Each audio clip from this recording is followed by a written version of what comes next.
तो आज हम एनईडी पास पेपर के अंदर सेंटेंस कंप्लीशन डिस्कस करेंगे। आपको पता है कि एनईडी के अंदर हमारे पास 12 जून से जो टेस्ट स्टार्ट हो रहा है उसमें 4 टॉपिक्स आते हैं। एक सेंटेंस कंप्लीशन आता है, इसके अलावा स्पॉटिंग एरर आता है, देन हमारे पास सिनोनिम्स आते हैं, और इसके अलावा हमारे पास कॉम्प्रिहेंशन या पैसेज आता है। ये 4 ही टॉपिक आते हैं, 25 नंबर इसी का बनता है। ठीक है, 20+ हर बच्चा गेन कर सकता है अगर पास पेपर अगर आप ठीक तरह से कर ले तो 20+ तमाम स्टूडेंट्स के आ सकते हैं। ठीक है, तो ये सेंटेंस कंप्लीशन है बेटा, जो फिल इन द ब्लैंक्स के फॉर्म में होता है, एमसीक्यूज की फॉर्म में होता है। ब्लैंक्स है उसको आपको एप्रोप्रिएट वर्ड से फिलअप करना पड़ता है। ठीक है, ये सेंटेंस कंप्लीशन एमडी कैट में भी आता है, सब जगह आता है। ठीक है, क्योंकि एनईडी का टेस्ट अभी सबसे करीब है, दैट्स वाई हम उसके लिहाज से बात कर रहे हैं, क्योंकि 12 जून को उनका स्टार्ट है, तो एमडी कैट तो अगस्त में जाकर है। तो कंप्लीट द सेंटेंस है हमारे पास, तो यही चीज़ होती है, इसी को सेंटेंस कंप्लीशन हम लोग कहते हैं। तो फर्स्ट क्वेश्चन हमारे पास है कि the UN reserves funds specially dash to development of member nations.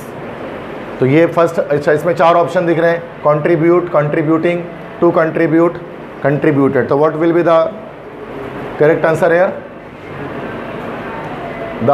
तो ये the UN research fund specially dash to development of member nation.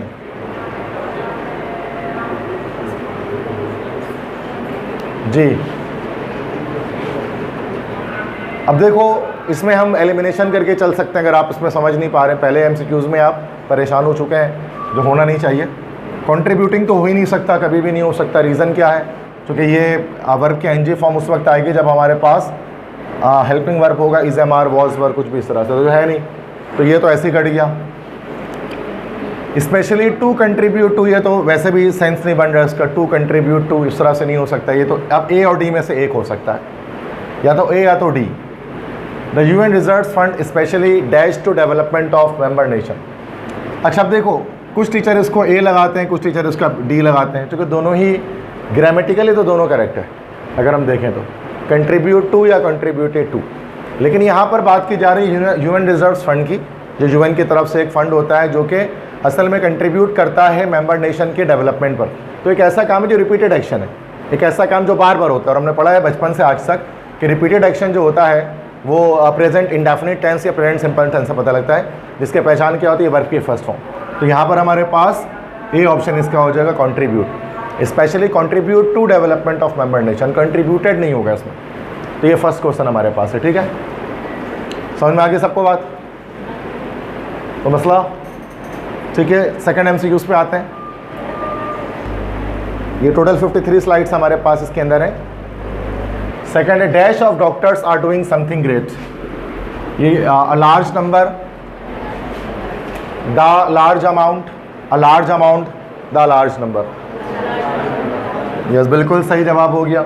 यहाँ पर हमारे पास हो जाएगा a large number, a large number of doctors are doing something great. Clear है? Amount नहीं हो सकता चूँकि वन काउंटेबल के लिए होता है। सही है, तो मसला समझ में आगे बात। अब ये लास्ट हम डिस्कस कर रहे हैं, इसके बाद दोबारा सेंटेंस कंप्लीशन की तरफ नहीं देखेंगे। और अगर एनईडी में यही सारा रिपीट हो जाता है तो राउंड 2 में तैयारी करेंगे भी नहीं हम, बस राउंड 1 में मेरी क्लासें ख़त्म हो जाएंगी। अगर कुछ नया आता है तो मैं राउंड 2 स्टार्ट करूँगा क्लासेस के लिए, अदरवाइज़ कोई नीड नहीं है। ई कैट वाले आराम से तैयारी घर पर भी कर सकते हैं। फिर पास पेपर तो याद करना होगा, वो याद करते रहो घर बैठ के। लेकिन अगर चेंजिंग आती है कुछ तो फिर हम राउंड 2 की क्लासेस स्टार्ट, अदरवाइज़ कोई नीड नहीं है। ठीक है, फिर एमडी कैट सिर्फ चलाएंगे और कुछ नहीं। ठीक है, क्लियर है? नेक्स्ट देखते हैं। The critics that dash that the review dash published in any book of English और अदर लैंग्वेजेस। तो ये भी आपको पता है, हमने किया है क्लास में सॉल्व। अब ये 2 ब्लैंक्स इसके अंदर है, क्या क्या आ सकता है कॉम्बिनेशन के लिहाज से बेटा आपको देखना है। ऐसे ही अगर हम देखते हैं ना, आर सेट कुड भी, ये तो हो ही नहीं सकता, क्योंकि आर प्रेजेंट का सेंस देता है, कुड पास का सेंस देता है। प्रेजेंट के साथ पास की दोस्ती नहीं है, तो ये तो ऐसे ही कट गया। बी भी ऐसे ही कट गया, मतलब जुमला छोड़ो जो भी लिखा हुआ है, मतलब छोड़ो। हैड के साथ इज आ नहीं सकता, पास के साथ प्रेजेंट आ नहीं सकता। डी देखो, डी कट गया। विल के साथ वॉज, फ्यूचर के साथ आपका पास नहीं आ सकता। जो भी हो सी ही आंसर है, आप ऊपर पुट करोगे आंसर आ जाएगा। से और कैन भी दोनों प्रेजेंट सेंस देता है। क्लियर है? ये इस तरह से हम लोग इसको निकालते हैं। अब इसको फिट कर दो आप उसको, तो आपके पास सेंटेंस करेक्ट हो जाएगा। ठीक है, बाकी सब गलत सेंस देगा। तो मसला सही है। आगे आते हैं next. It dash that his music dash thousands of people. अब देखो दोबारा से हम देख लेते हैं। देखो बी कट गया, वॉज के साथ विल आ गया तो पास्ट के साथ फ्यूचर तो आएगा नहीं। विल के साथ विल, दो फ्यूचर भी कभी भी एक साथ नहीं आते, फ्यूचर हमेशा प्रेजेंट के साथ आता है इंग्लिश ग्रामर के अंदर। वॉज के साथ हाँ ए और डी में से एक हो सकता है, क्योंकि ए में दो प्रेजेंट आ रहा है और डी में दो पास्ट आ रहा है। अब क्या होना चाहिए दोनों में से?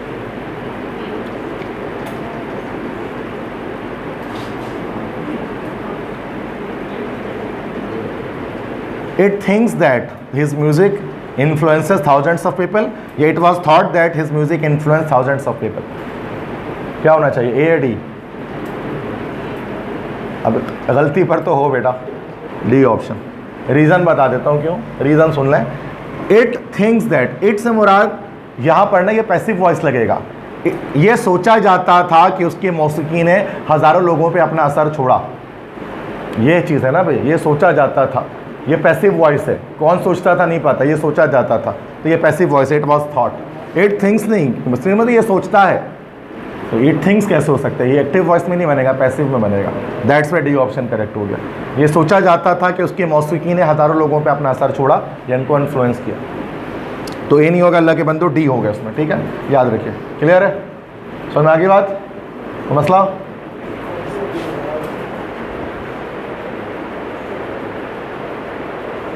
क्लियर है? आगे बढ़े, ठीक है। नेक्स्ट देखिएगा, सही है।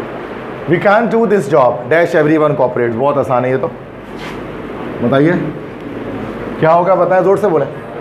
Unless, yes, we can do this job unless everyone cooperates, मतलब जब तक हर कोई कोऑपरेट नहीं करेगा तब तक हम जो है वो ये काम नहीं कर सकते। तो अनलेस मतलब जब तक के, जब तक के, अनलेस। ठीक है। नेक्स्ट है get dash the bus, get in, get on, get above, get between. Bus के अंदर दाखिल होने के लिए क्या कहेंगे? गेट इन द बस, मतलब बस में दाखिल हो जाओ, गेट इन द बस। सही है, आगे बढ़े। नेक्स्ट देखिए, it is best to treat disease at its dash stage. ये भी किया हुआ है हमने, इनिशियल स्टेज, लेकिन इनिशियल का वर्ड नहीं है। इनिशियल के लिए दूसरा वर्ड क्या होता है? इंसिपिएंट। इंसिपिएंट का मतलब ये होता है इनिशियल, शुरुआती दौर में। तो बेहतर ये होता है कि शुरू में ही आप क्या करें, डिजीज़ को या बीमारी को उसको ट्रीट कर दें, उसका इलाज कर दें। क्लियर है? नेक्स्ट देखें, some have a very dash sense of hearing although most do not hear sounds audible to the human ears. क्या होगा बताइए? यस, कीन, बिल्कुल सही। कीन सेंस ऑफ हियरिंग मतलब किसी के अंदर सुनने की सलाहियत बहुत ज़्यादा होती है, जबकि कुछ लोग जो है वो आम आवाज़ों को नहीं सुन पाते। ठीक है, तो कीन सेंस ऑफ हियरिंग, तो मसला सही है। नेक्स्ट देखिए question, archaeologist dash today that the pyramid of an ancient Egyptian pharaoh dash after being buried for generations. ठीक है, अब देखिए उसके अंदर क्या हमारे पास होगा बेटा कि लाइक हम इसको वो करेंगे वन बाय वन, जैसे कि हम इसको एलिमिनेशन करके भी कर सकते हैं, वी कैन एलिमिनेट। ठीक है, जब हम एलिमिनेशन करेंगे तो क्या होगा देखते हैं।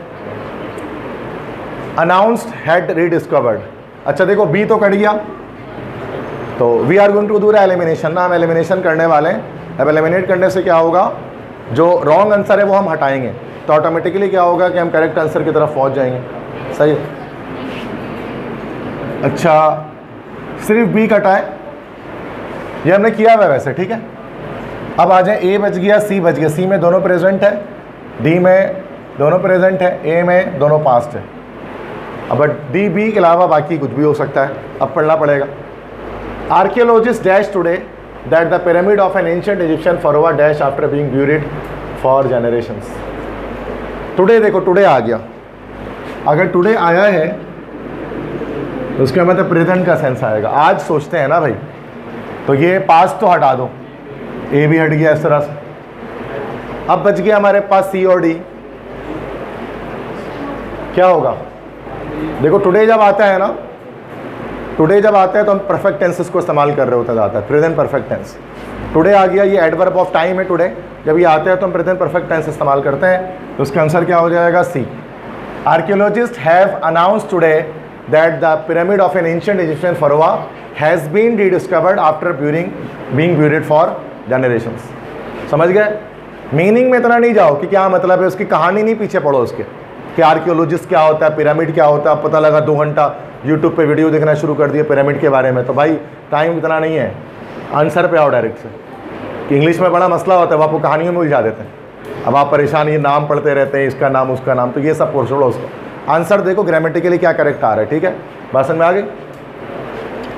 नेक्स्ट देखो, put the plant dash to the window, बिल्कुल सही, लेकिन यार यहाँ पर 2 नहीं होना चाहिए था, यहाँ पर 2 हटना चाहिए था, यहाँ से 2 हटा देते हैं, तो put the plant next to the window, मतलब कि खिड़की के साथ जो है वो पौधे को रख दें, क्लियर है। तो 2 बार 2 तो नहीं आ सकता, नेक्स्ट टू 2 तो नहीं होगा ना, 1 बार 2 होगा, या तो 2 आपको क्वेश्चन में मिलेगा, या तो 2 आपको कहाँ मिलेगा बेटा, ये ऑप्शन में मिलेगा। अब ये मुझे नहीं पता एनईडी में कहाँ पर मिलता है, ठीक है, आप देख लेना, हो जाएगा ये, ठीक है। नेक्स्ट क्वेश्चन देखो, those who persist in the endeavour at long last dash over the odds of life, बोले ये सब पढ़ा हुआ है आपको, बताइए। वो लोग जो एंडीवर के मतलब होते हैं जद्दोजहद, वो लोग जो अपनी जद्दोजहद को जारी रखते हैं लंबे अरसे तक के लिए, तो वो आखिरकार उनको डैश हासिल होती है ज़िंदगी के तमाम परेशानियों पर, ट्रियम्फ, दैट इज़ ट्रियम्फ, इसको ट्रियम्फ पढ़ेंगे। ट्रियम्फ किसे कहा जाता है, दैट इज़ जीत, या हम फतह या विक्ट्री को हम लोग ट्रियम्फ कहते हैं, ठीक है।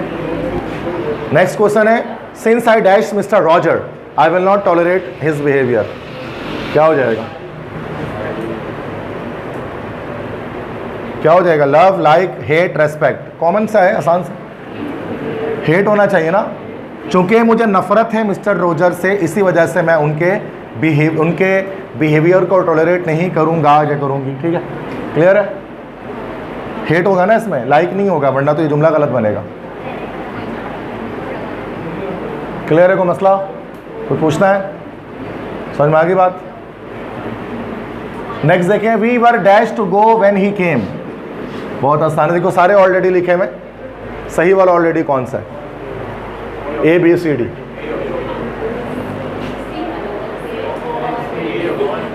नहीं ए वाला नहीं होगा, सी वाला होगा ऑलरेडी। देखो ये वाला जो ऑलरेडी होता है इसका मतलब होता है पहले ही, जैसे I have already eaten my food, I have already eaten breakfast, मैं पहले ही नाश्ता कर चुका हूँ, I have already eaten lunch, ये ऑलरेडी ये वाला होता है। यहाँ पर जो ऑलरेडी है ऑलरेडी मतलब पूरी तरह से तैयार, तो we were all ready to go when he came, मतलब हम पूरी तरह से तैयार थे जब वो आया, कहते हैं ना ऑल इज रेडी बोलते हैं, वो वाला ऑलरेडी, और एक ऑलरेडी ये वाला जो ऑलरेडी इसके मतलब होता है पहले ही, तो ये अलग सेंटेंस है। नेक्स्ट क्वेश्चन देखिए, the teacher asks him to dash his mistake, ये तो बहुत आसान है, क्या होगा, एक्सेप्ट होगा, कौन सा एक्सेप्ट, ए वाला, बी वाला एक्सेप्ट, यस, टीचर ने उससे कहा कि वो अपनी गलती को कबूल कर ले, ये वाला जो एक्सेप्ट होता है इसके मतलब होते हैं सिवाय, क्लियर है। नेक्स्ट देखिए, only dash Nations export diamonds, बताइए, हाँ देखो लिटिल और अ लिटिल तो ऐसे ही काट देते हैं, क्योंकि ये हम लोग इस्तेमाल करते हैं फॉर अनकाउंटेबल नाउन, ऐसे ही है। अब जो डायमंड्स हैं, जब हम डायमंड्स की बात करें, डायमंड हमारे पास जो, बल्कि डायमंड की बात नहीं करें, जब हम नेशंस की बात करते हैं तो नेशन हमारे पास कैसा है भाई, काउंटेबल नाउन हमारे पास है। अब चूंकि ये काउंटेबल है दैट्स वाई हम लोग लिटिल और अ लिटिल की बात तो छोड़ दें। अब बच गया हमारे पास ए और बी, कि फ्यू और अ फ्यू में से हमें क्या इसमें लगाना चाहिए। अब देखो दोनों का मतलब होता है कुछ, लेकिन मैंने आपको बताया था दोनों एडवर्ब भी है, एडवर्ब ऑफ डिग्री या जिसको एडवर्ब ऑफ क्वांटिटी कहा जाता है, दोनों है।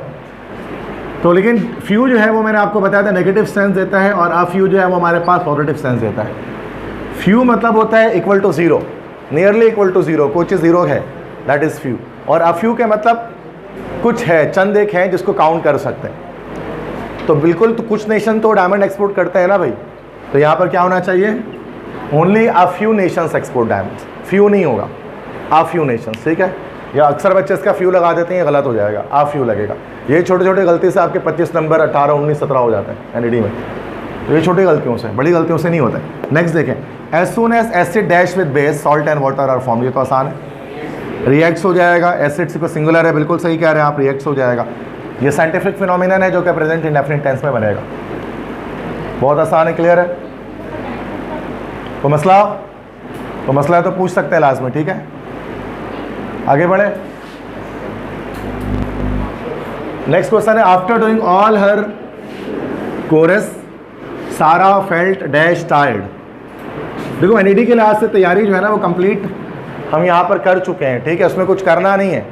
अब आप, चूँकि मैंने बता दिया पास पेपर ही है जो मैंने कराया हुआ है, उसी के लिहाज से तैयारी करनी है। बाकी जो मैंने बताया था चैप्टर बाय चैप्टर तो मैं एनईडी के लिहाज से कंप्लीट कराऊंगा भी नहीं ना, मैंने कराया अभी तुम्हारे केमिकल काइनेटिक्स चल रहे हैं एमडी कैट में, ज़रूरत ही नहीं है ना उसको ना। बच्चे आप इंटरेस्ट लेंगे ना, आपको नीड उस चीज़ की है।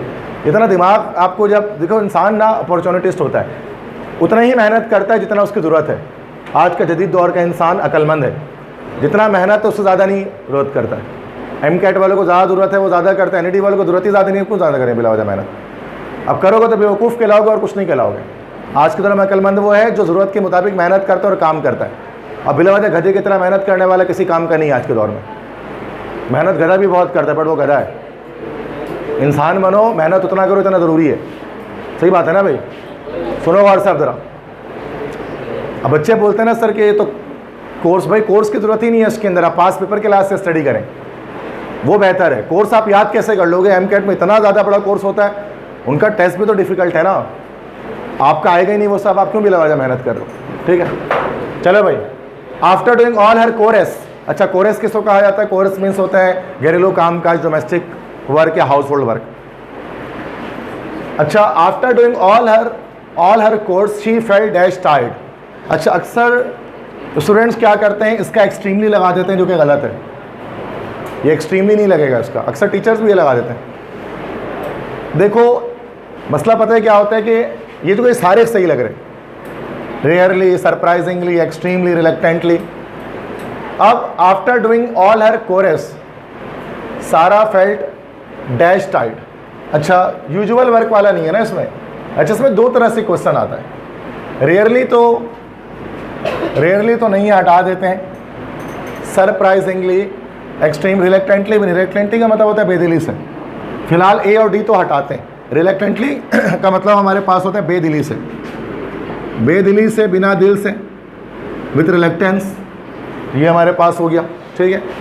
और सरप्राइजिंगली मतलब हैरत के साथ, एक्सट्रीमली मतलब होता है बहुत ज़्यादा, बेइंतहा। अब यहाँ पर इसमें ना क्वेश्चन दो तरह से आता है हमारे पास है।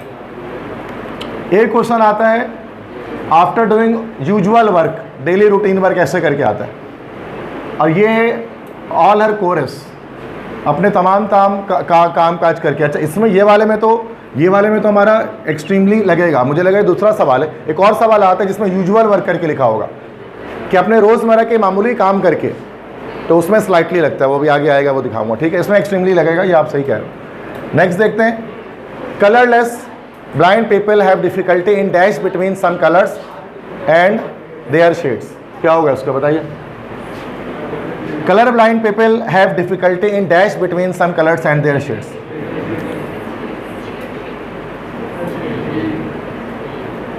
डिफरेंशिएटिंग, कलर ब्लाइंड लोग जो होते हैं वो कुछ कलर के बीच डिफरेंशिएट मतलब फ़र्क करने में, और कुछ शेड्स के बीच फ़र्क करने में क्या करते हैं, उनको परेशानी होती है, ठीक है, क्लियर।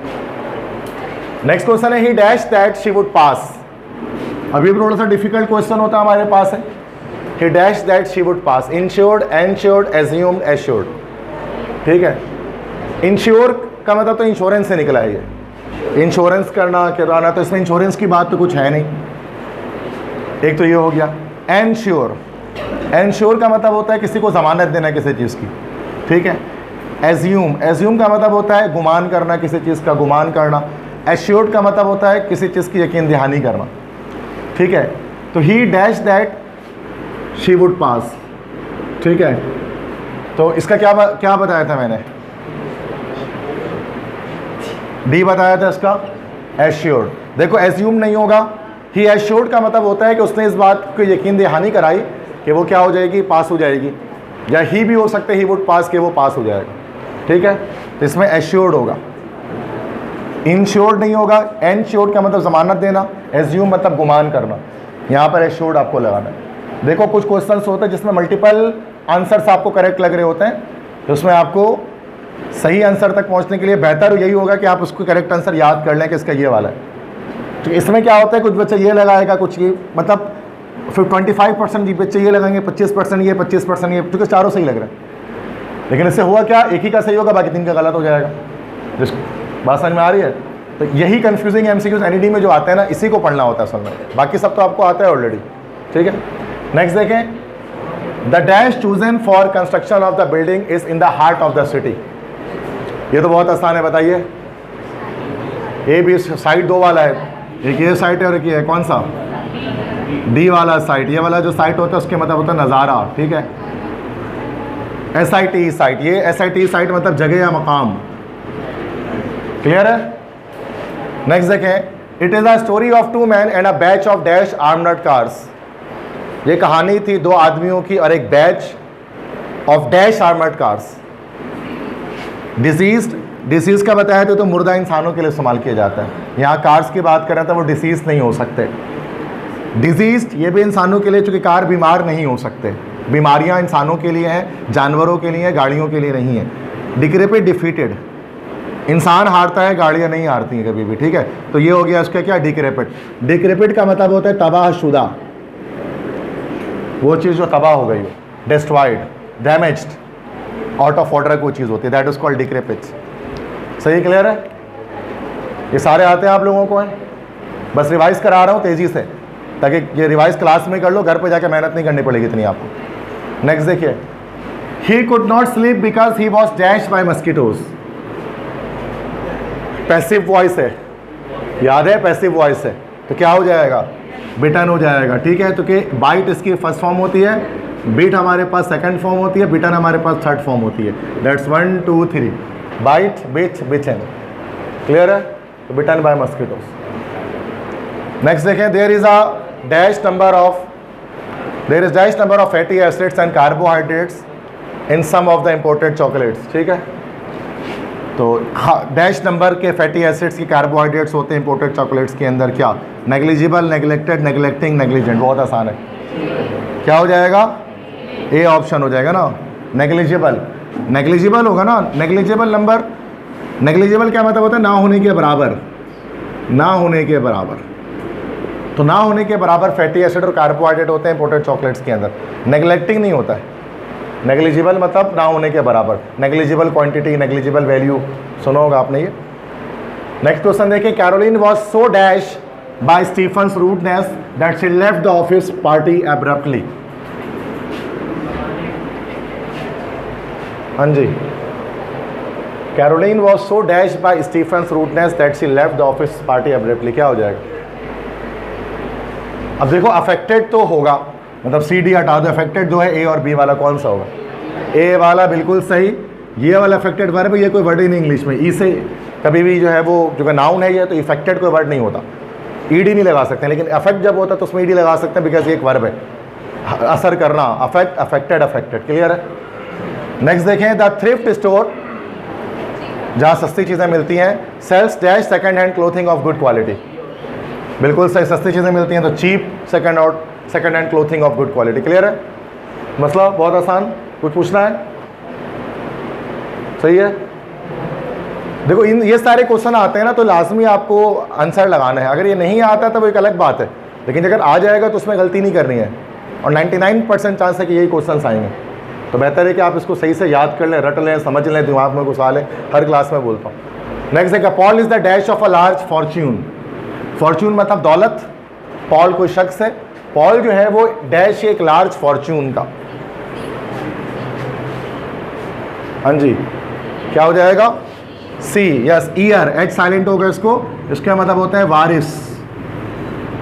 वारिस, ईयर है, एच साइलेंट करेंगे। ईयर मतलब होता है वारिस, कि वो एक बड़े दौलत का वारिस, उसको बाप की तरफ से एक बहुत बड़ी जायदाद मिली है पॉल को। ये तो एयर हवा है, ये एयरएस फीमेल के लिए होता है, पॉल मेल है। प्रीडिसेसर का मतलब होता है पिछला, गुजरा हुआ। ठीक है, तो मसला। नेक्स्ट देखिए, those who dash loudest rarely have much to say. वो लोग जो चिल्लाकर बात करते हैं उनके पास बोलने के लिए बहुत कम कुछ होता है। Whisper, snore, ball. बॉल, ये बॉल तो नहीं होगा, ये तो गेंद है।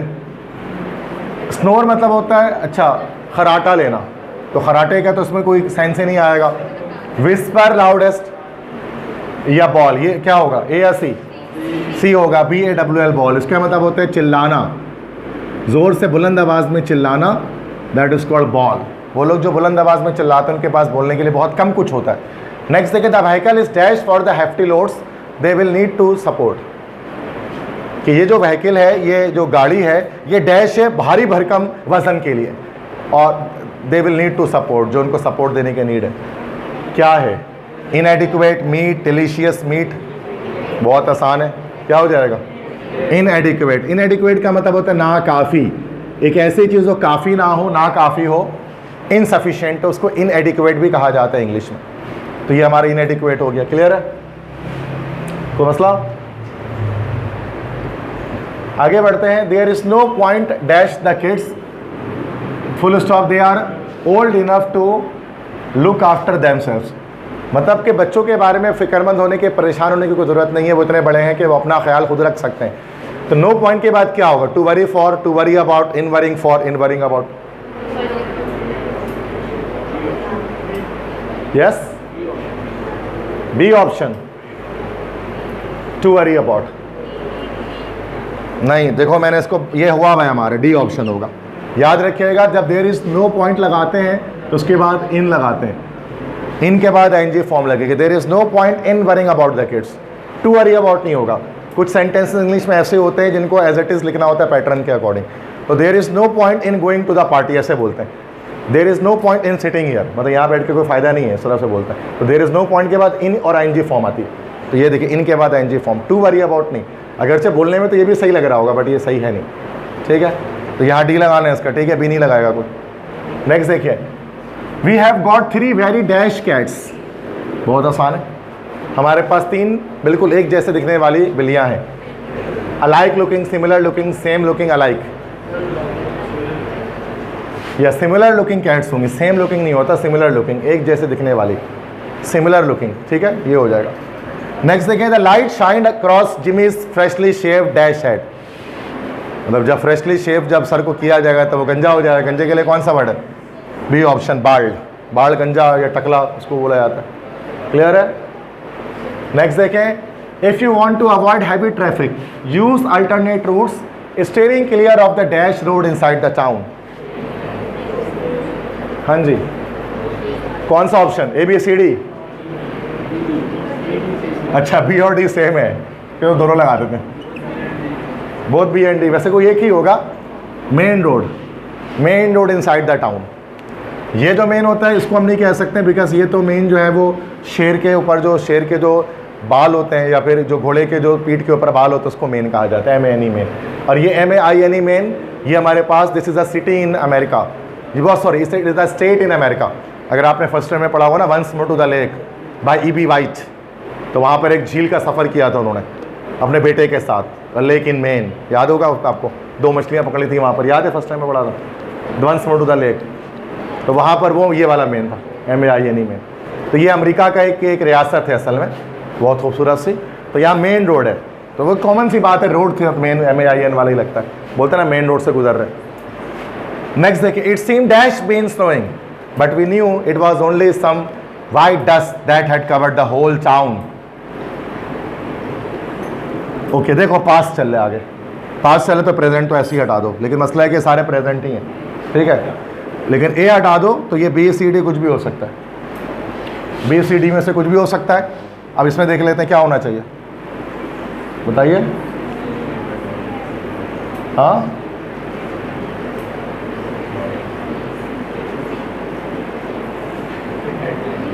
देखो, it seem dash been snowing, ऐसा लग रहा था जैसे बर्फबारी हो रही थी, लेकिन हम जानते थे कि कोई सफ़ेद कलर की धूल है जिसने पूरे शहर को क्या कर लिया, ढांप लिया है, ढक दिया है।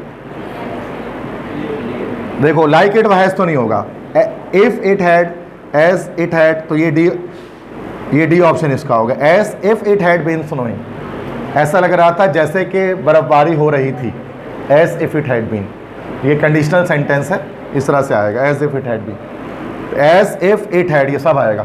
एज जैसे कि, इफ इट हैड बीन जैसे कि बारिश हो रही थी, ठीक है। तो एज इफ दोनों एक साथ आएगा यहाँ पर, सिर्फ एज इट हैड बीन नहीं होगा, ठीक है। तो याद रखिए इसमें डी ऑप्शन। नेक्स्ट देखिए, अच्छा देखिए इसमें याद रखिएगा, देखो लेक्चर्स जो है ना वो ये तो मैंने इसे पहले भी सॉल्व कराए, 99% क्वेश्चन जो यहाँ पर मैं सॉल्व करा रहा हूँ जितने भी हैं प्रीवियस लेक्चर्स के अंदर भी वो मैंने सॉल्व कराया, जाहिर सी बात है। अगर आपको लगता है कि कोई दो ऑप्शंस के अंदर कॉन्ट्रडिक्शन आ रही है, देखो इंसान जो है ना वो जाहिर सी बात है कि टाइम टू टाइम वो चीज़ों को रेक्टिफाई करता है, लर्न करता है।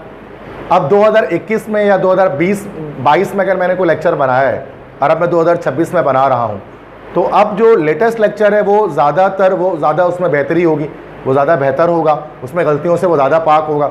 तो अगर 2 ऑप्शंस के अंदर आपको मसला आता है, यकीनन आता है, तो उसमें आप क्या करेंगे, जो लेटेस्ट लेक्चर है जिसमें आप डेट चेक कर लीजिएगा, जो बाद के लेक्चर है उस पर मैंने आपको बताया कि आप फोकस कीजिएगा। अगर आप यूट्यूब पे आप देख रहे हैं तो बाद के लेक्चर को अक्सर बच्चे व्हाट्सएप पे मैसेज कर देते हैं कि सर आपने एक लेक्चर में ये बोला, एक में ये सही किया।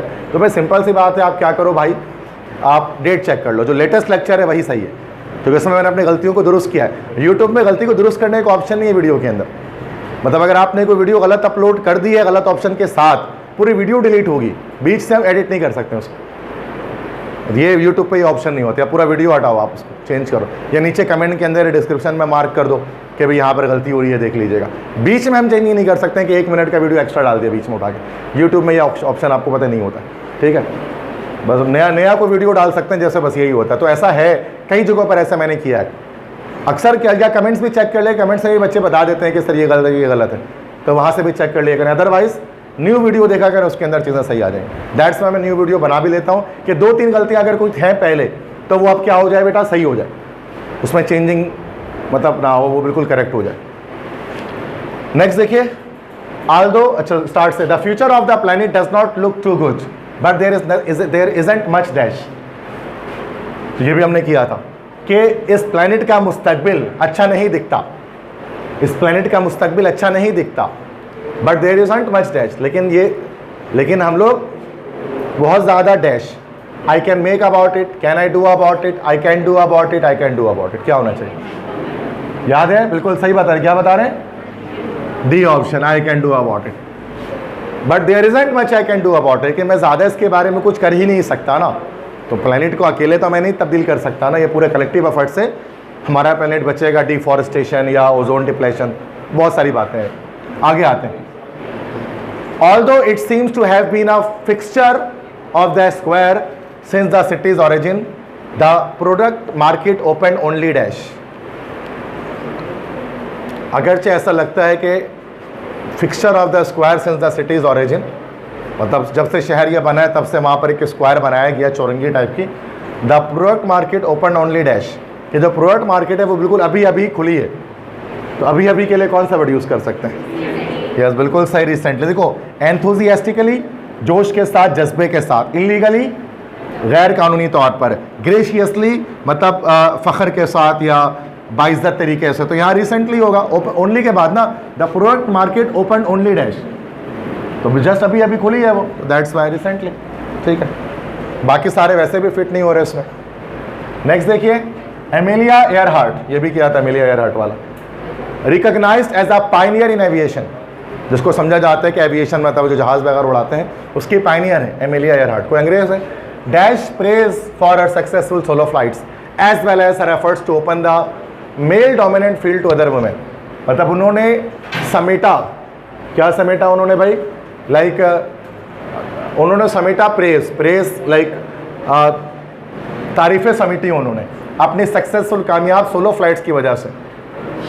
और इसके अलावा उन्होंने कोशिशें की ताकि एक ऐसे फील्ड एविएशन की जो मर्द ज़ात जिसमें क्या थी, बहुत ज़्यादा गलबा जिसको हासिल था, उसको औरतों के लिए एमेलिया एयरहार्ट ने उसको ओपन किया। कोई हिस्टोरिकल कोई खातून है जिन्होंने एविएशन में पहली खातून थी जिन्होंने जहाज़ उड़ाई थी।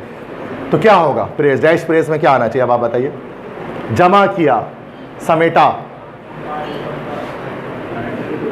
अजीब थोड़ा मुश्किल है इसका। देखो कंपाइल मतलब, तो कंपाइल मतलब भी देखो होता है जमा करना, लेकिन कंपाइल हम कहते हैं जब आप कोई किताब वगैरह जमा करते हैं, जब आप कुछ एसेस, कुछ पोइट्री वगैरह जमा करते हैं, उसके लिए कंपाइल करते हैं। तारीफ़ें जमा करने के लिए कंपाइल यूज़ नहीं करते, ठीक है।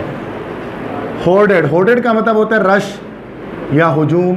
एम्बॉडेड का, एम्ब्रॉयडरी से निकला, एम्बॉडेड का मतलब होता है जुड़ा होना, किसी चीज़ का जुड़ा हुआ होना। और गार्डनेड का मतलब होता है समेटना। तो यहाँ पर गार्नर्ड होगा, गार्नर्ड, गार्नर्ड मतलब समेटा। उन्होंने प्रेस या उन्होंने तारीफ़ें समेटी, क्यों? चूँकि उन्होंने औरतों के लिए एक मेल डोमिनेंट फील्ड को आगाज़ किया। तो गार्नर्ड लगाना है, कंपाइल्ड नहीं। अक्सर बच्चे कंपाइल्ड लगा देते हैं तो जमा किया के मायने में, तो कंपाइल्ड बुक्स के लिए हम लोग इस्तेमाल करते हैं। क्लियर है? यही कंफ्यूजिंग MCQ समझना है क्लास में, अदरवाइज क्लास की कोई नीड नहीं थी कि इतने धूप में हम आ रहे हैं। इसलिए कि हमें ये तरह की चीज़ें समझ में आ जाए, गलत ना करें, ठीक है? वरना कोई ज़रूरत नहीं क्लास में आने, घर बैठ के भी तैयारी हो जाती है। यही इस तरह के सवाल सीखने के लिए आते हैं जिसमें कन्फ्यूजन होती है हमें कि सही कौन सा है। नेक्स्ट देखिए, neither Jane nor her brothers dash a consent form for tomorrow's field trip. ना तो अच्छा, ये सब्जेक्ट पर अग्रीमेंट जो हमने पढ़ा था उसके लिहाज से नीदर नॉर का कॉन्सेप्ट मैंने आपको क्या बताया था कि जब नीदर नॉर आएगा तो हम किसको देखते हैं, जेन को देखेंगे कि हर ब्रदर्स को देखेंगे। वर्ब के किससे एग्री करेगा, फर्स्ट वाले सब्जेक्ट से कि सेकंड वाले सब्जेक्ट से। नीदर नॉर, ईदर और, ये सब नॉट ओनली बट ऑल्सो, जब ये सब आता है तो क्या करते हैं, सेकंड वाला देखते हैं। हर ब्रदर्स के लास्ट से यहाँ पर अगर कोई वर्ब आता है तो वो वर्ब कैसा आएगा हमारे पास, सिंगुलर आएगा। तो क्या हो जाएगा, नीड्स हो जाएगा, नीड हो जाएगा ना, सॉरी प्लूरल आएगा ना, सॉरी प्लूरल आएगा। तो क्या प्लूरल ये है ना, ब्रदर्स है, तो क्या हो जाएगा, नीड हो जाएगा। ये ऑप्शन क्लियर है। नेक्स्ट क्वेश्चन है, unsure of her English skills she is dash to speak in the class. वो अपने इंग्लिश स्किल्स पर अनश्योर, उसको यकीन नहीं है कि वो इंग्लिश अच्छा बोल सकती है। तो she is dash to speak in the class, तो वो क्या है कि वो डैश है क्लास में इंग्लिश बोलने में। ट्रांजिएंट, पैल्पिटेट, इवेसिव, परप्लेक्स, ये थोड़ा मुश्किल है, ठीक है। देखो यहाँ पर इसका आंसर जो है ना वो परप्लेक्स्ड होता है। परप्लेक्स का मतलब होता है कंफ्यूज होना, परेशान होना, कंफ्यूज होना। तो क्योंकि उसको अपने इंग्लिश स्किल्स पर भरोसा नहीं है, इसलिए जब वो इंग्लिश बोलना चाहती है क्लास में तो वो कंफ्यूज हो जाती है, परप्लेक्स हो जाती है। तो परप्लेक्स मीन्स कंफ्यूज, एक न्यू क्वेश्चन है, जैसे पहले मैंने कभी नहीं कराया, फर्स्ट टाइम करा रहा हूँ, इसको देख लीजिएगा, ये किसी पास पेपर में नहीं है, परप्लेक्स, ठीक है। आगे देखते हैं, we expected that the assembly should dash its mistake. ये तो आसान है, हमने उम्मीद की कि असेंबली क्या करेगी, अपनी मिस्टेक्स को बेहतर करेगी, अपनी मिस्टेक्स को इम्प्रूव करेगी। तो क्या हो सकता है, यस बिल्कुल सही जवाब, रेक्टिफाई। रेक्टिफाई का मतलब होता है किसी चीज़ को इम्प्रूव करना, किसी चीज़ को बेहतर बनाना, पहले से बेहतर करना, दैट इज रेक्टिफाई। क्लियर है बेटा? नेक्स्ट करते हैं, he was not only expected to contribute funds to the project dash to work as hard as the other patrons. Okay, ये देखो ये भी इजी है। मैंने आपको बताया था कि जब नॉट ओनली आता है तो नॉट ओनली के साथ क्या आता है हमेशा, बट ऑल्सो। तो ये हो गया but also, not only but also, either और, नाइदर नॉर, बोथ एंड, ये बताए थे ना। तो नॉट ओनली के साथ आगे आएगा but also to work as hard as the other patrons, ठीक है। ये कॉम्बिनेशन है नॉट ओनली का बट ऑल्सो के साथ। Next question, neither of my brothers dash anything to make life better for our parents who are both suffering from arthritis. Arthritis एक बीमारी होती है हड्डियों की। नीदर ऑफ माई ब्रदर, अब देखो दोबारा से सब्जेक्ट वर्ब एग्रीमेंट। मैंने आपको बताया था नीदर आ जाए, ईदर आ जाए, ये इंडेफिनिट जो सब्जेक्ट वर्ब एग्रीमेंट में मैंने आपको रूल बताया था इनडेफिनिट प्रोनाउन वाला, कि जब ईदर नीदर आ जाए तो वो हमेशा सिंगुलर सब्जेक्ट अपने साथ लेता है। इसके साथ हमेशा क्या आएगा भाई, सिंगुलर सब्जेक्ट आएगा। तो do, does, have done, are doing, क्या आएगा, neither of my brother, does है ना singular, does anything to make life better for our parents who are both suffering from arthritis, ठीक है। Neither of my brother does anything, मतलब मेरे कोई भी दोस्त, कोई भी भाई नहीं करते हैं कुछ भी ऐसा जिससे, अच्छा एक मिनट, डू तो नहीं है, ठीक है बच्चों, देखो दोबारा इधर पे। तो यहाँ पर डज हमारे कुछ नीदर है ना, नीदर इधर जब आता है तो सूरत में हम सिंगुलर सब्जेक्ट लेते हैं ना, तो सिंगुलर क्लास से यहाँ पर हमारे पास डज हो जाएगा, does anything to make life better for our parents, ठीक है। नेक्स्ट क्वेश्चन देखिए, अगला सवाल देखिए स्क्रीन पर। The teacher sat down dash the frightened child and tried to, क्या लिखा हुआ है, reassure him that the monster was merely imaginary. Teacher बैठ गए डैश द फ्राइटेंड चाइल्ड, मतलब उसके साथ बैठ गए टीचर और बच्चे को उन्होंने यकीन दहानी करवाई कि मॉन्स्टर जो सोच रहा है तो वो इमेजिनरी है और रियल में कोई मॉन्स्टर एग्जिस्ट नहीं करता। तो क्या है, बराबर में पहलू में बैठ गए, तो क्या हो जाएगा, बिसाइड्स के बिसाइड, बिसाइड सही ऑप्शन। ये बिसाइड से है ना, इसका मतलब होता है लाइक इसके अलावा, एक्सेप्ट, इस तरह से मायने। इन एडिशन टू उसका मतलब होता है। नेक्स्ट देखिए, I am deeply dash to you for all your advice and encouragement.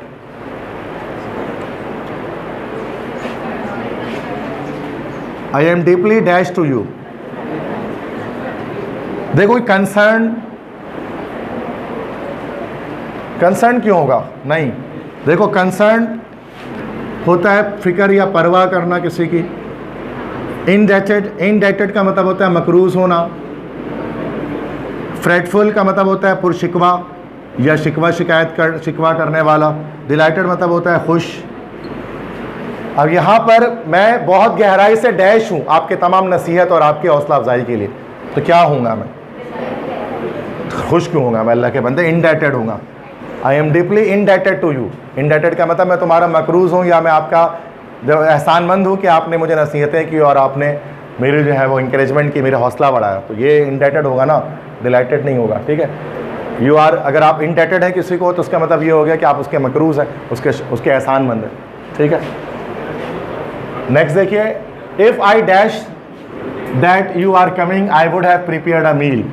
यार ये देखो, ये आपका आ गया कंडीशनल, बहुत बेसिक सवाल। इफ़ आ गया यहाँ पर, वुड हैव आ गया, वुड आ गया तो टाइप 3 कंडीशनल हो गया हमारा। ये टाइप 3 है तो इफ़ वाला क्लॉज किस में पता ही है यार, अभी तो बोर्ड एग्जाम में दिया है, पास्ट परफेक्ट के अंदर। तो पास्ट परफेक्ट क्या है इसमें से? हेड नोन हो गया ये। नेक्स्ट देखो, one of my dash caught fish last night and invited us to the dinner. अभी थोड़ा सा डिफिकल्ट है, सुनिए। वन ऑफ माई डैश, देखो जब वन ऑफ जब हम कहते हैं ना वन ऑफ, तो उसके बाद हमेशा हम लोग क्या लगाते हैं? प्लूरल लगाते हैं। जैसा one of my students, one of my teachers, one of my brothers, इस तरह से। तो ये क्या हो जाएगा? देखो अगर देखो रिलेटिव, नेबर, फ्रेंड, कोलीग, अगर आप कॉमन सेंस की बात करूँ ना अगर, तो ये सारे ही सही बैठ रहे हैं इसके अंदर है, क्योंकि कोई भी पकड़ सकता है मछली भाई, और कोई भी इनविटेशन दे सकता है डिनर के लिए। लेकिन यहाँ चूंकि वन ऑफ माई है तो क्या होना चाहिए? नेबर्स। वन ऑफ माई, अच्छा रिलेटिव्स होता तो ये भी करेक्ट हो सकता था। फ्रेंड्स, कुलीग्स में ये भी सही हो सकता है। एस सिर्फ इसमें लगा है, दैट्स वाई ये भी ऑप्शन करेक्ट है, वन ऑफ माई नेबर्स। क्योंकि जब वन ऑफ करते हैं ना, one of my friends, one of my students got very good marks, इस तरह से बोलते हैं ना बेटा। नेक्स्ट देखिए अगला, डैश एब्सेंट टुडे, बहुत आसान है ये। Many students is, many student are, many a student are, many a student is. देखो ए नहीं हो सकता सबसे पहले तो, चूंकि मैनी के बाद हमेशा प्लूरल आता है। मैनी स्टूडेंट्स, अच्छा ये चलो ये भी सही है, लेकिन मैनी स्टूडेंट्स के बाद क्या आएगा? इस तो नहीं आएगा ना, आर आएगा, तो ए तो ऐसे ही नहीं हो सकता। बी देखो, मैनी स्टूडेंट आर, ये भी नहीं हो सकता चूंकि मैनी के बाद स्टूडेंट्स आएगा। यहाँ गलती हो गई, समझ में आ रही बात? ए भी गलत है। अब आ जाओ सी देखो, मैनी आर स्टूडेंट्स आर, और डी ऑप्शन है मैनी आर स्टूडेंट इज, तो देखो ये डी भी गलत हो गया। मैनी आर स्टूडेंट नहीं, मैनी के साथ प्लूरल आएगा तो इसका हो जाएगा सी। मैनी आर स्टूडेंट्स, नहीं एक मिनट, यहाँ सी डी में कन्फ्यूजन है जरा देखिए। ए भी तो नहीं है, कंफर्म नहीं है। अब सी डी में से एक है, many N orange is, okay हाँ ये हमने पढ़ा था शायद उसमें सब्जेक्ट वर्ब एग्रीमेंट के रूल के अंदर। तो ये इसका डी ऑप्शन होगा, many a student is absent today. चूंकि आ गया ना, आ गया तो स्टूडेंट्स नहीं हो सकता। आ तो हमेशा सिंगुलर के लिए लगाते हैं ना, आ और एन, पता है आर्टिकल सबको, इंडेफिनेट आर्टिकल। तो मैनी आ स्टूडेंट इज, इसका सेंस वही जाता है कि बहुत सारे तालिब इल्म आज एब्सेंट है। तो जरा देख लीजिएगा इसमें ए बी सी यहाँ पर करेक्ट नहीं है। ए क्यों करेक्ट नहीं है? इज आ गया यहाँ पर। बी क्यों करेक्ट नहीं है? चूँकि यहाँ स्टूडेंट आ गया, तो स्टूडेंट्स होना चाहिए था। सी इसलिए गलत है, आ के बाद स्टूडेंट्स नहीं आएगा। डी सही है, many are student is. Clear है? Many are student is absent today, otherwise बाकी सारे ए बी सी सब गलत है। मैनी आर स्टूडेंट, चूँकि हमने पढ़ा था ना मैनी एन ऑरेंज इज रॉटन, कि काफ़ी सारे जो ऑरेंज है वो ख़राब हो चुके हैं। तो इस तरह से मैनी के बाद जब हम आर्टिकल लगाते हैं फिर उसके बाद सिंगुलर ही आता है, ठीक है, देन इज आता है। तो many are student is. Clear है? देख लो ये भी थोड़ा सा कंफ्यूजिंग है। तो मसला याद हो गया सबको? पता नहीं शायद इससे पहले नहीं किया हमने, ये तो आप लोग परेशान हो रहे हैं, फर्स्ट टाइम कर रहे हैं ये। वरना जो हमने किया हुआ है वो तो आप कॉन्फिडेंटली बता दे रहे हैं, बिना देखे ही बता दे रहे ऑप्शन के ये इसका आंसर। नेक्स्ट देखिए, after the bomb explosion the injured dash left helpless on roads. ये भी एक नया एमसीक्यूज है जो हम फर्स्ट टाइम कर रहे हैं। After the bomb explosion, the injured dash left helpless on roads. Bomb धमाके के बाद जो जख्मी थे उनको बेयारो मददगार छोड़ दिया गया सड़कों पर। ठीक है, अब देखो, the injured was were is या हैज। एक minute, the injured dash left helpless. अब देखो, सिंपल एक कहानी है, जरा समझिए गौर से। इंजर्ड, द इंजर्ड, इंजर्ड जब हम लगाएंगे ना तो सूरत में हम यहाँ पर जो वर्ड लगाएंगे वो सिंगुलर नहीं लगाएंगे बल्कि प्लूरल लगाएंगे, क्योंकि ज़ख्मी एक नहीं है। जब बॉम्ब एक्सप्लोजन हुआ है तो बहुत सारे ज़ख्मी लोग हैं, तो बहुत सारे ज़ख्मी हैं, तो प्लूरल, इन चारों में से प्लूरल में कौन सा लगता है हेल्पिंग वर्ब? जो प्लूरल में लगता है, सिंगुलर वाला नहीं। बताइए, बिल्कुल सही वर्ब। बाकी सारा ये वॉज, इज, हैज़, ये सब सिंगुलर में आता है। तो the injured were left helpless on roads, मतलब कि छोड़ दिया गया जख्मी लोगों को बेयारो मददगार सड़कों पर। सही है, तो ज़रा देखिए यहाँ क्या लॉजिक और क्या कॉन्सेप्ट लग रहा है उसके अंदर। नेक्स्ट देखिए, people consume fast food because they want dash. ये भी एक नया एमसीक्यूज है। लोग फास्ट फूड खाते हैं क्योंकि वो चाहते हैं क्या? क्योंकि वो चाहते हैं to eat cheaply and fresh food, to eat cheaply and quickly, eating cheap and fresh food, eat cheap and fresh. क्या होना चाहिए बता सकते हैं? B option. वैसे तो बी ही करेक्ट है, आबिर कह रही है। देखो बी करेक्ट क्यों है? Because they want to eat. To eat के बाद एडवर्ब लगाएंगे ना हम, और एडवर्ब जो आता है तो वो एल बाई एंड में आ रहा होता है। देखो ऊपर वाले में मसला है कि यहाँ चीपली तो है and fresh food, to eat cheaply and fresh food, तो ये ना पैरेलल स्ट्रक्चर इसका सही नहीं आ रहा है। पैरेललिज्म के लिहाज से चीपली और क्विकली ज़्यादा बेहतर है, क्योंकि लोग खाते हैं फास्ट फूड क्योंकि वो चाहते हैं कि वो सस्ता खाना खाएं और जल्दी पे खा लें, क्योंकि फास्ट फूड इंसान जल्दी खा सकता है, इसलिए उसको फास्ट फूड कहता है। तो ये अच्छा, आखिरी वाला to eat cheap and fresh, to नहीं आया देखो इससे पहले।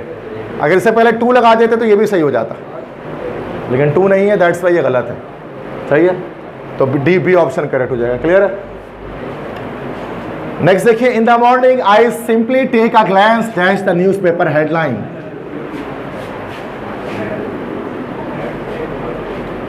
सुबह के वक्त मैंने एक झलकी देखी न्यूज़पेपर की सुर्खियों की, उसकी हेडलाइन की। Glance at, glance on, glance in, glance to. To तो नहीं होगा, ग्लैंस इन भी नहीं होगा, क्या होगा? एट के ऑन, ऑन होता है। Glance on the newspaper headline, मतलब मैंने एक झलकी डाली किस पर? न्यूज़पेपर की हेडलाइन पर। ऑन हो, ग्लैंस ऑन मतलब झलक देखना या फिर एक निगाह डालना किसी चीज़ की तरफ। नेक्स्ट देखिए, when Robert tried to run for fourth term opposition said that he was dash. जब रॉबर्ट, कोई मिनिस्टर होगा, जब वो चौथी बार दोबारा से इलेक्शन लड़ा तो अपोजिशन जो थी, मुखालिफ जो उसके थे, उन्होंने क्या कहा कि वो नहीं लड़ सकता इलेक्शन चूंकि वो डैश है। अब वो डैश क्या है? Very old, too old, oldest, older. ये है बिल्कुल सही कहा, टू ओल्ड। टू का मैंने बताया, टू का सेंस क्या होता है? नेगेटिव सेंस आता है, कोई बहुत से ज़्यादा बूढ़ा है, इतना बूढ़ा कि वो इलेक्शन नहीं लड़ सकता। तो वेरी ओल्ड और टू ओल्ड वैसे तो बहुत बूढ़े के लिए आता है, लेकिन वेरी का सेंस क्या आता है? पॉजिटिव आता है, जबकि टू का सेंस नेगेटिव आता है। यहाँ नेगेटिव सेंस की बात हो चुकी है, वो इलेक्शन लड़ ही नहीं सकता, इतना बूढ़ा हो गया। दैट्स वाई यहाँ पर हम लोग यहाँ पर टू ओल्ड लगाएंगे। क्लियर है? नेक्स्ट देखिए, I have gained weight so I have to get the tailor dash the dress before graduation ceremony. अब दिस इज स्लाइटली डिफिकल्ट, ये थोड़ा सा मुश्किल है।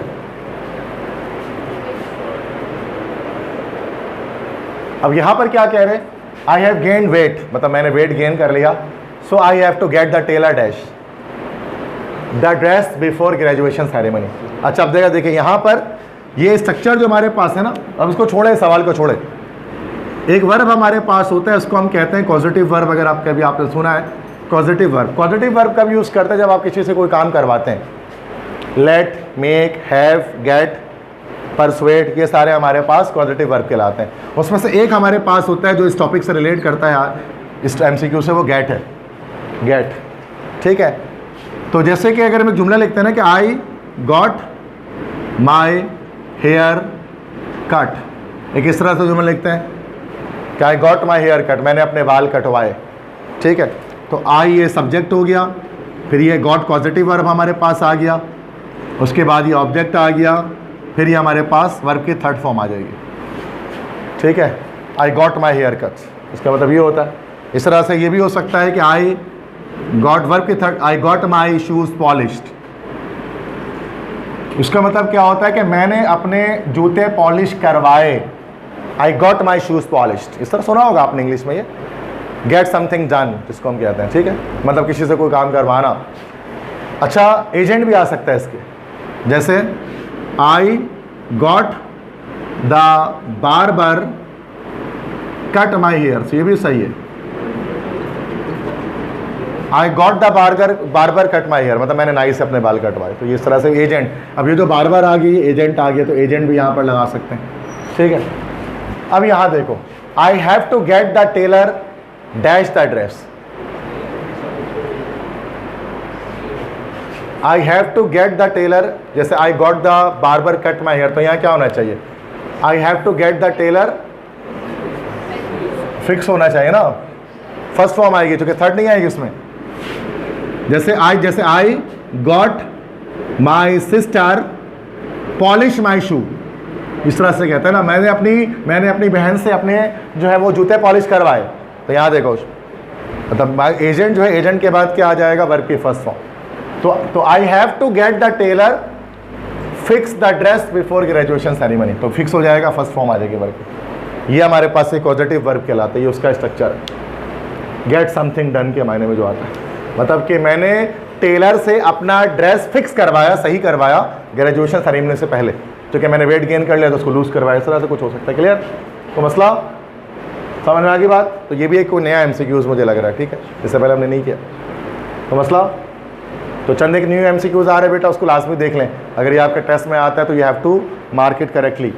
ठीक है, ही ब्रश टेस्ट शेड्स, ये तो आसान है, मतलब वो फूट के रोने लगा। Yes, he burst into tears, burst into tears मतलब फूट कर रोना। नेक्स्ट क्वेश्चन देखिए, dash that the supply and demand are related to each other. ये कहा जाता है, ये समझा जाता है कि सप्लाई और डिमांड एक दूसरे से क्या है, रिलेटेड है। ये कॉमर्स का जो रूल होता है सप्लाई डिमांड का, वो दूसरे रिलेटेड है। क्या हो जाएगा? ABCD ये माना जाता है, ये ऑप्शन होगा ना। It is accepted that the supply and demand are related to each other. It is accepted, ये माना जाता है। ठीक है, नेक्स्ट देखें, the greater the demand the dash the price, इसको हम कहते हैं डबल कंपैरेटिव। डबल कंपैरेटिव में क्या होगा, दोनों, जैसे द ग्रेटर आ गया तो उसके बाद दोबारा क्या आ जाएगा, the higher the price. Double comparative, दोनों कंपैरेटिव डिग्री एडजेक्टिव आएंगे। जैसे the higher you go the cooler it is, ये वाला जो होता है। क्लियर है? नेक्स्ट देखें, आफ्टर कंप्लीटिंग द यूजुअल, हाँ ये जो मैं बता रहा था ना कि देखो एक MCQ आएगा, जो अभी शुरू में अभी क्लास के स्टार्ट में किया हमने, क्या लिखा हुआ है, after completing her usual morning work she felt dash tight. अब देखो ये दोनों MCQs नहीं आए होंगे, होगा क्या कि दोनों में से कोई एक ही आया होगा। अब किसी स्टूडेंट ने वो पहले वाला बता दिया, किसी स्टूडेंट ने आकर अपने एक्सपीरियंसेस शेयर किया तो दूसरा वाला बता दिया। अब कोई भी एक हो सकता है, लेकिन अगर ये MCQ इस तरह से आता है कि अपने मामूली रोज़ाना का काम करने के बाद क्या होगा, अब ये एक्सट्रीमली टाइट यहाँ गलत हो जाएगा, क्योंकि यूजुअल मॉर्निंग वर्क है ना जो आमतौर पे वो करती है, तो यूजुअल वर्क करके कोई एक्सट्रीमली टाइट नहीं होता है। ठीक है, तो यहाँ C ऑप्शन हो जाएगा, स्लाइटली टाइट, कि मतलब मामूली काम करके वो क्या होगा, रोज़मर्रा का काम करके वो थोड़ा सा थक गए। एक्सट्रीमली टाइट उस वक्त होगा जब बंदा कोई आउट ऑफ नोवेयर को नया काम करेगा जिससे पहले कभी नहीं किया हो ज़्यादा, तो यूजुअल वर्क इंसान को एक्सट्रीमली टाइट नहीं करेगा। तो अगर यहाँ पर यूजुअल आ जाए तो आपको स्लाइटली लगाना है। सही है?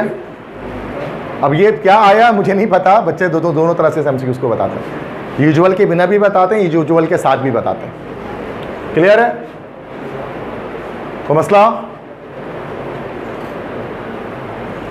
नेक्स्ट देखें, the prime minister dismisses criticism that he has dash the economy and social issues.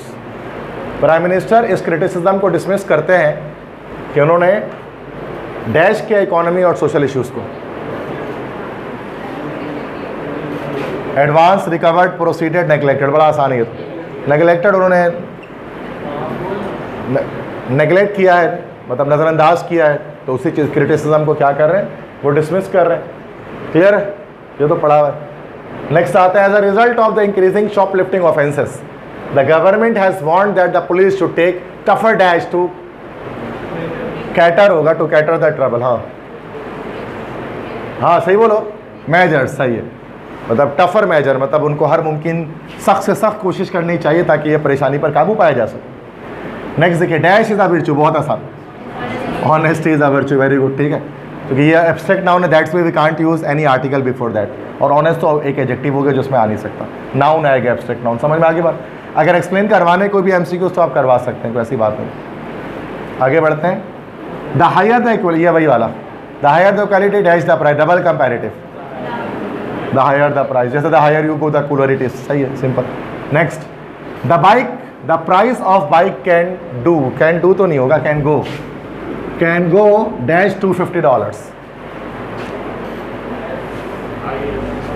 नहीं, as high as, can go as high as $250। अच्छा, ये जो पास पेपर है ना, गलती से ये पास पेपर हमारा जो है ना, ये 2019 में एनईडी में 2019 में ये सवाल आया था, मुझे जो याद पड़ता है, चूँकि मैंने तो सारे पास पेपर सॉल्व किए, तो 19 में आया था। अच्छा, हमारा जो पास पेपर जो रिपीट होने वाला है ना, 2020 से होने वाला है वो 2025 तक, ठीक है, ये 19 का रिपीटेड नहीं है, वो गलती से आ गया इसके अंदर, ठीक है, मसला नहीं है कि एमसीक्यू से आए, लेकिन ये ऐसे ये 20 से 25 वाले आएंगे ना, ये 19, 18, 17 देखने की ज़रूरत नहीं है, मैंने मना किया, वो देखोगे तो वेस्टेज ऑफ टाइम और कुछ नहीं। क्लियर है? और ना ही ऐसा पास पेपर खरीदे, ना ही ऐसा पास पेपर को देखा जो पुराने ईयर्स का है, कोई फ़ायदा नहीं है उसको, तो मसला। अच्छा, पुराने पास पेपर जब देखेंगे ना, उसमें सिर्फ गिनती के 100 सवाल हैं, 19, 18, 17, 16, 15, सब में 100 सवाल है बस टोटल, 25 केमिस्ट्री के, 25 फिजिक्स के, 25 इंग्लिश के। चूँकि उस वक्त पेपर बेस्ड पेपर जब होता था ना, पेपर बेस्ड जब टेस्ट होता था तो 100 ही सवाल होते हैं, सबके सेम आते थे। लेकिन जब से ऑनलाइन होना शुरू हुआ है तो उसमें एक बैंक ऑफ एमसीक्यूज है जिसमें बहुत सारे एमसीक्यूज हैं, तो बच्चे वही कहते हैं कि हर साल तो 100 आ रहे, 2021-22 में इतने सारे कैसे हो गए, क्योंकि वो हर बच्चे का सारा नहीं आया था, उसमें सेलेक्टेड 25, ये पता है ना सबको। नेक्स्ट देखिए जरा अगला सवाल। अच्छा, ये सवाल जो है ना, अब एक नए अंदाज से, अब देखो ये जो क्वेश्चन यहाँ पर दिख रहा है, ये इंग्लिश का क्वेश्चन है, इसमें जो स्मेल्टिंग और रिफाइनिंग वाला, जिसमें हम कंफ्यूज होते हैं, कुछ बच्चे कहते हैं स्मेल्टिंग है, कुछ बच्चे कहते हैं रिफाइनिंग है।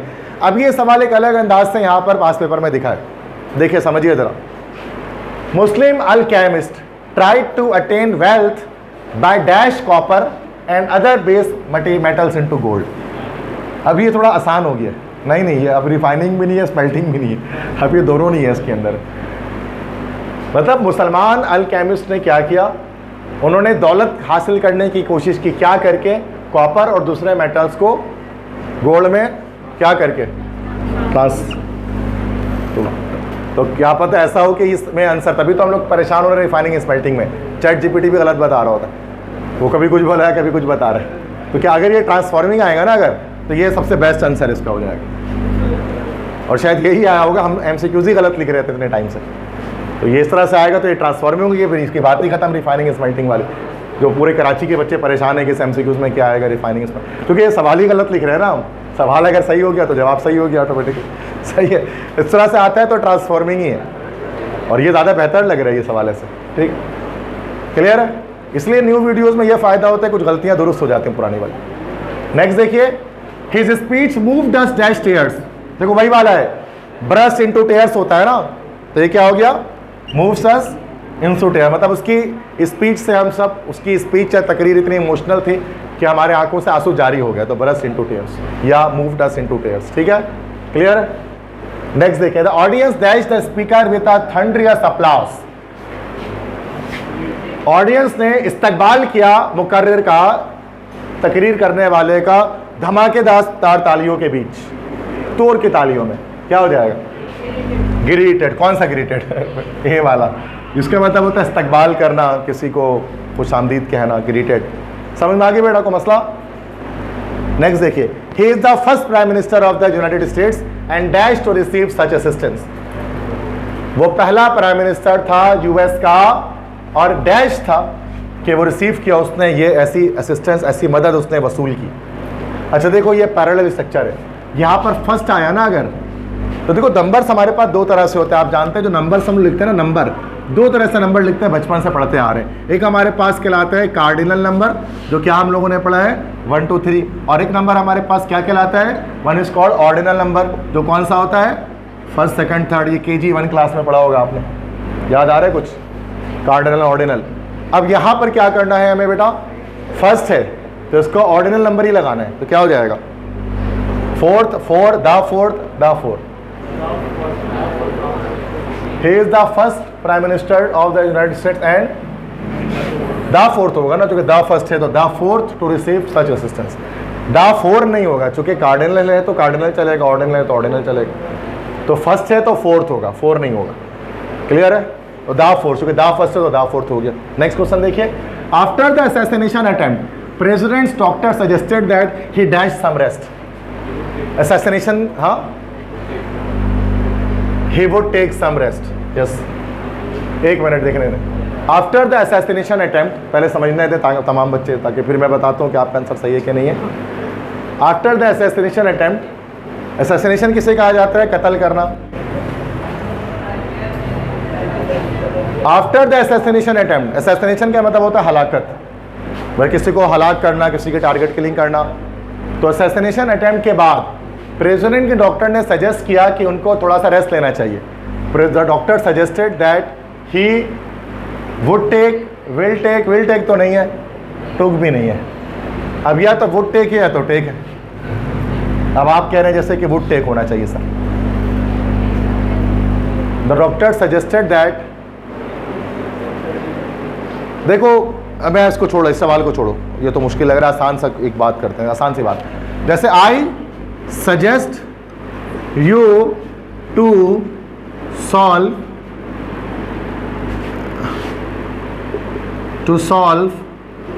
the past paper।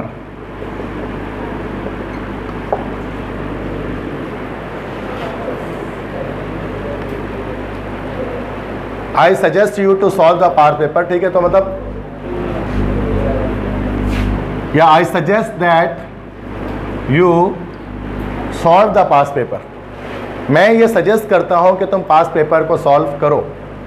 तो जब सजेस्ट यूज़ किया जाता है ना, सजेशन जब दी जाती है, आई सजेस्ट दैट, तो इसमें हम ये वुड नहीं लगाते, ये डायरेक्ट वर्ब की फर्स्ट फॉर्म लग जाती है। तो ये हो जाएगा I suggest, president doctor suggested that he take some rest. Would की जरूरत यहाँ पर नहीं पड़ेगी, बिना वुड के बन जाएगा। ये जुमला सिंपल दिख रहा है ना, I suggest that you solve the pass paper. You would solve the pass paper होना कहते हैं, मैं सजेस्ट करता हूँ तुम पास पेपर सॉल्व करो, दैट्स इट। तो आसान सा जुमला ना को जहन में सोच लिया करें, ताकि आपको कॉन्सेप्ट क्लियर हो जाए। तो ये जुमला तो बड़े मुश्किल होता है ना, जो ऊपर लिखे जाते हैं। क्लियर है? अरे बेटा चैट जीपीटी नहीं करो, छोड़ दो, याद है चैट जीपीटी की याद, वो घर पे आए कर लीजिएगा ना, अभी तो आप इसको देख लेना, ठीक है, सही है, क्लियर है वो मसला।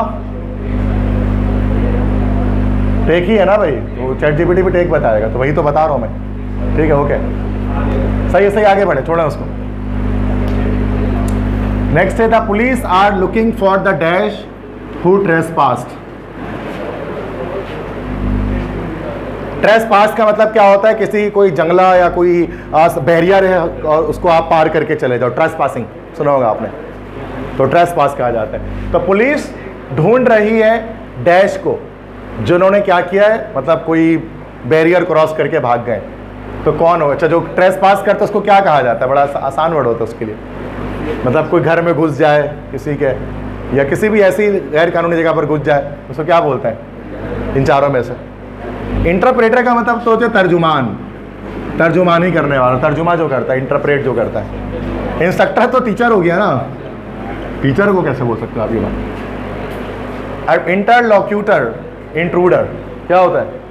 मैं तो नहीं पता, मैं बता दूं, घुस बैठिया, इंट्रूडर, जो किसी जगह टू ट्रेसपासिंग करता है, मतलब जो क्या करता है, एक ऐसी जगह जहां नहीं जाना है या जहां आपको अलाउ नहीं है वहां पर आप चले जाओ, तो यू आर इंट्रूडर, आपने इंट्रूजन कर दिया, ठीक है।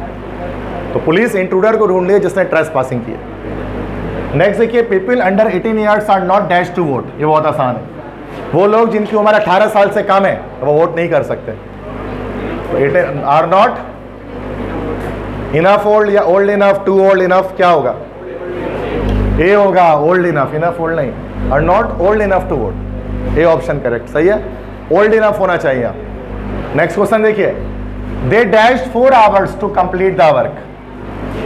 उनके पास 4 घंटे हैं काम कंप्लीट करने के लिए, सिर्फ 4 घंटे। क्या हो जाएगा? देखो, या तो ए है या तो बी है, सी डी तो हटा दो। ओनली हैव या हैव ओनली? देखो बेटा, दोनों ही जुमला सही है, सेंस का फर्क है। अगर हम ये कहेंगे ना दे ओनली हैव 4 आवर्स, मतलब उनके पास 4 घंटे हैं, किसी और के पास 4 घंटे नहीं है, उसके मतलब ये हुआ। और यहाँ पर दे हैव ओनली 4 आवर, मतलब उनके पास सिर्फ 4 घंटे। और पहला वाला जब लगाओगे ना तो मतलब सिर्फ उनके पास 4 घंटे। तो ये दोनों जुमला तो सही है, बट यहाँ करेक्ट बी ऑप्शन है, हैव ओनली। ठीक है, जुमला तो यहाँ पे भी सही हो रहा है, अगले सेंस में सेंस चेंज हो रहा है। लेकिन नेक्स्ट देखिए, there is no point in going dash 6 o'clock। बड़ा आसान है ये तो। पॉइंट ऑफ टाइम के साथ क्या लगता है? एट लगेगा क्लॉक टाइम के साथ। Next question, the government dash that the task dash with great success. 2 है, इस बार दोबारा 2 ब्लैंक्स वाला आ गया। चलो देखते हैं। अरे ऐसे ही गलत हो जाएगा ये तो, इसके साथ मेंटेन कट गया, पास प्रेजेंट के साथ पास कब आने लगा? ए भी हो सकता है, सी कट गया क्योंकि वॉस के साथ है, कभी जिंदगी में नहीं आ सकता। तो बस ये बी करेक्ट हो गया, कुछ भी है बी ही है, क्योंकि यहाँ फ्यूचर के साथ पास्ट आया हुआ। तो the government confirms that the task have been maintain with great success. Clear, elimination कर दिया करो, चूंकि पास्ट के साथ हमेशा पास्ट आता है। कोई मसला? इससे पहले भी किया है सवाल कई सारा ये। Next question, mother was worried dash the safety of her son. बिल्कुल सही, वरीड अबाउट, वरीड के साथ अबाउट आता है, ये फ्रेजल वर्ब है। Worried about the safety of her son. Next है, the lady who dash tested with HIV positive is dash a baby now. तो ये HIV that is human immunodeficiency virus, AIDS इसको हम कहते हैं। तो the lady who dash tested, अब देखो दोबारा से कर लेंगे इसमें, इज और एक्सपेक्टेड नहीं कट नहीं हो सकता, यहां ये बाकी हो सकता है। अच्छा, इज आ गया और वॉज नहीं हो सकता, ए नहीं हो सकता ना, वॉज के साथ इज कैसे आ जाएगा? वॉज के साथ इज आ ही नहीं सकता। वॉज एक्सपेक्टेड और is expecting. The lady who is tested with HIV positive is expecting a baby now. The lady who was tested with HIV positive is नहीं, इज एक्सपेक्टेड कैसे हो सकता है? D option, is expecting. अब ये जुमला ज्यादा बेहतर हो गया ना उसमें, अगर आप सेंस पुट करो उसके अंदर, is expecting a baby now. ठीक है, the lady who is tested with HIV positive, present की बात रहते हुए कर रहा हूं। यहां क्यों गलत है? इज एक्सपेक्टेड, ये तो नहीं जुमला बन सकता ना, पैसिव वॉइस भी नहीं है ये इस तरह सही रहेगा। समझ में आ गई बात? यस, बोलो को मसला। हु इज टेस्टेड, हाँ, who is tested with HIV positive, हाँ ये पैसिव वॉइस है। जिसका टेस्ट किया गया, किसने टेस्ट किया? डॉक्टर ने किया, लेकिन इसमें सब्जेक्ट मिसिंग है तो ये पैसिव में बन गया, लेकिन अगला वाला एक्टिव में ही बन गया। पहला वाला पैसिव वैसे ही कह रहे हो आप, ठीक है, लेकिन दूसरा वाला एक्टिव, क्योंकि टेस्ट किसने किया हमें क्या पता है HIV का, उसके डॉक्टर ने किया होगा, किसी कम कोई भी। ठीक है, आगे बढ़ते हैं।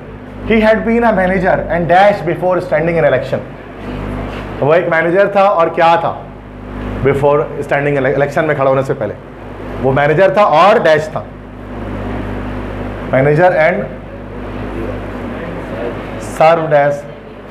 तो एंड नेवी ऑफिसर तो नहीं हो सकता ना, तो ए तो हटा दो। Served as an navy officer, an navy दोबारा से काट दो, आर नेवी होगा ना, served as a navy officer, बिल्कुल सही। एन नेवी तो वैसे ही कॉमन सेंस से गलत हो रहा है भाई, ठीक है, served as a navy officer, clear है। नेक्स्ट देखिए, लास्ट है ये, लास्ट स्लाइड है। Where is the shop dash sells cheap school bags.